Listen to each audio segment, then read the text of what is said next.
Hi friends, Rahul mini blog 2 subscribe ಮಾಡಿ ಮತ್ತು like button ಒತ್ತಿ. ನಮ್ಮ ಎದುರುಗಡೆ ನಿಂತಿದೆಯಲ್ಲ, ಎದುರುಗಡೆ ಗಾಡಿ ಹೋಂಡಾ 125cc. ಯಾವ ಥರ ಇದು ಮಾಡಿದ್ದಾರೆ ಮ್ಯಾನುಫ್ಯಾಕ್ಚರ್ ಅಂತ ತಿಳ್ಕೊಂಡ ಬನ್ನಿ.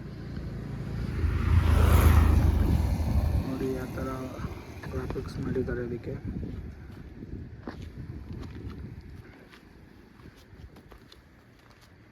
ಬ್ಯಾಕ್ ಸೈಡಿಂದ ಈ ಥರ ಕಾಣುತ್ತೆ ಫ್ರೆಂಡ್ಸ್. ಸೈಡು ಇದಕ್ಕೆ ಕ್ರೂಸ್ ಕಂಟ್ರೋಲ್ ಇದೆ. ಡಿಸ್ಪ್ಲೇ ಈ ಥರ ಕೊಟ್ಟಿದ್ದಾನೆ. TFT ನೋಡಿ, ಟ್ಯಾಂಕಿಗೆ ಕೊಟ್ಟಿದ್ದಾನೆ ಚಾವಿ, ಈ ಥರ ಕೊಟ್ಟಿದ್ದಾನೆ. ಕ್ರೂಸ್ ಕಂಟ್ರೋಲಿಂದ ಫ್ಯೂಲ್ದು ಮತ್ತು ನಿಮಗೆ ಎಷ್ಟು ಕಿಲೋಮೀಟ್ರ್ ಹೋಗುತ್ತೆ ಅಂತ ತೋರಿಸ್ತಾ ಇದ್ದಾನೆ ಇಲ್ಲಿ. ಮತ್ತು ಇಲ್ಲಿ ಕಿಲೋಮೀಟ್ರು